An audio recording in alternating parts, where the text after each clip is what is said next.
He's a coordinator, and he coordinates men, women, and young people. So, and he worked very hard. It was not because he didn't put in what it really takes to make a candidate. He put in his time, his talent, his money. He put all of that in. So I'm very respectful of his leadership. Leon is a person who has this wide breadth of knowledge, of compassion, of people. So when he was bringing economic development to his community and work to do it, those are not times like today. People were not rushing to invest. I think Leon proved why this is important commitments and why it makes a difference. And you know, if it was not his activities for so many years, all the development of current times certainly would not have been possible. And he walked fearlessly among them. He talked to them as human beings, not talked down to them. My impressions were this guy he's really something special, very special. That was long before he was called into ministry. Somebody who refuses to take negative assessments or refuses to take I can't, you can't kind of attitude and say that's the end of it, but who takes the words of Paul, I can do all things through Christ who strengthens me, and makes that his mantra, makes that his testimony, but makes it yours too. So you can do this. Leon is a mastermind type of strategist, very comprehensive on one level and pinpoint on another. As you function, work out here, be it business, be it politics, or be it community organizing, you find that someone has got to think very large, and then somebody has got to think very narrow. In Leon, you have both. You know, you start off with a large picture to understand scope, and then you start pinpointing and focusing on the exact effort that has to be done. The evolution of TWO was just one aspect of Dr. Finney's mission.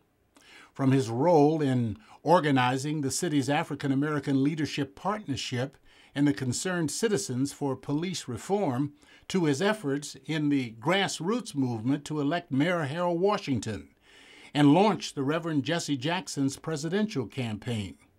Dr. Finney has been intimately, deeply involved in promoting progressive change in a city notorious for resistance to change.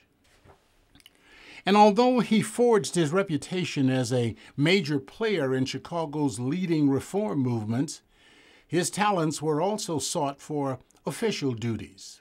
Dr. Finney has served as a member of various municipal commissions and boards, including the Chicago Planning Commission, the Chicago Housing Authority, and the Monitoring Commission for Desegregation of Schools.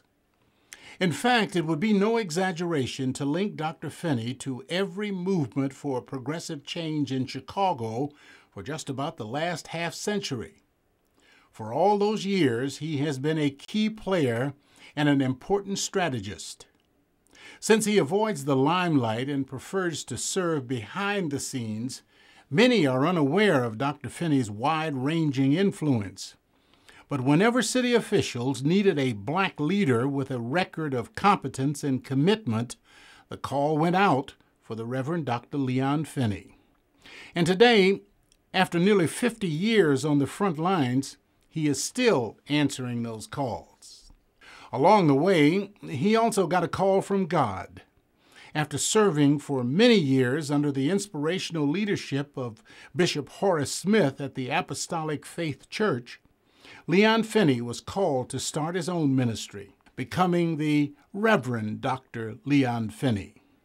I think that all of us have been put on earth and will have to answer for our time, you know, our abilities and our talents. And I think he's working hard to make sure he gets those things done. I think there is something within him that drives him to understand the importance of what we do and the responsibility. He's a man of great integrity. And so I think it pushes him to get things done. I know he has personal faith, and I'm sure that he feels that when the Lord asked him, what did you do with your time and your talent and the gifts I gave you? He wants to be able to answer in the affirmative. I did all that I could, and I did my best. I worked with people. So I think he's driven by that. He also understands that we have a role to a wider community. I mean, he's been involved in widening communities, people who really need help and service and assistance, and he's committed to doing that. Always a man in a hurry, he made history by earning both a master's and doctorate degree in theology from McCormick Theological Seminary in less than 2 years, and then founded the Christ Apostolic Church. This added another dimension to the scope of his vision and deepened his sense of commitment. One aspect of his vision was the renovation and restoration of the Metropolitan Community Church, a site of enormous historic importance to Black Chicago.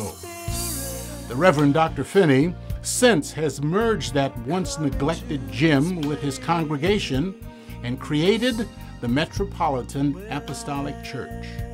I think that in fulfilling those roles, the role of father, the role of son, he's seen some of his some accomplishments that could not even be captured by words. The success of Kristen in terms of her being well-read, well-educated, just a lady of class and of distinction, successful in her own right as an investment banker, are directly related to the relationship he has with her. But I think that becoming a parent, it deepens the understanding of what they had to do to be able to create that consistency for us. Again, I talk a lot about all that my father has done for others, but it never impacted or shafted or lessened what he was able to do within the home for us. And a lot of times it's hard to have that balance where you feel that your parent gave to others and didn't give to you. Well, I can honestly say I felt that he gave me, 1,000,000 times more, but he still had enough to give to others. So that was a balance he had to make in his own mind, that despite the long hours, despite being on the road, despite going back and forth to Washington, D.C., which he did a lot when I was younger, and all the responsibilities that he had, not just with the Woodlawn organization, but with his father's business, the restaurants, and with his development corporations, and with being a professor over at McCormick, that he still had the time to come to my swim meets, play tennis with us, come to our school plays, and come to everything that we needed him to be at, and very much be an involved parent. And so I don't think that there's anything that I can remember throughout my entire life that my father was, as it relates to an event that he needed to be at, that he wasn't there for. And I'm talking about both public and events outside the home, as well as events that happen within the home. Although conditions have improved considerably in his beloved Woodlawn, the community still faces complex challenges. Gentrification has become an urgent reality, as the neighborhood now attracts more affluent residents drawn by new development and improving housing stock. Neighborhood leaders work together to safeguard the sanctuary of longtime residents while respecting the rights of the newcomers. Parents and community leaders work to afford every child a good education. Although certain social problems linger stubbornly, the situation is dramatically better than in years recently past. Those changes are apparent in the declining crime rate. The housing stock has been significantly upgraded and is attracting the kind of mixed income families that Dr. Finney has long argued are necessary for the community's long-term health. It is clear that TWO and Leon Finney deserve much credit for Woodlawn's evolution into the diverse community it has become, even as it has maintained its historic character. This little film has been a brief synopsis of the life of one particularly committed Chicagoan, the Reverend Dr. Leon Finney Jr. In the process, it has also chronicled a tale of community empowerment through collective action. It is a tale with much value to America, as we continue to wrestle with the racial legacy of America's apartheid called slavery and the contemporary threats of class warfare.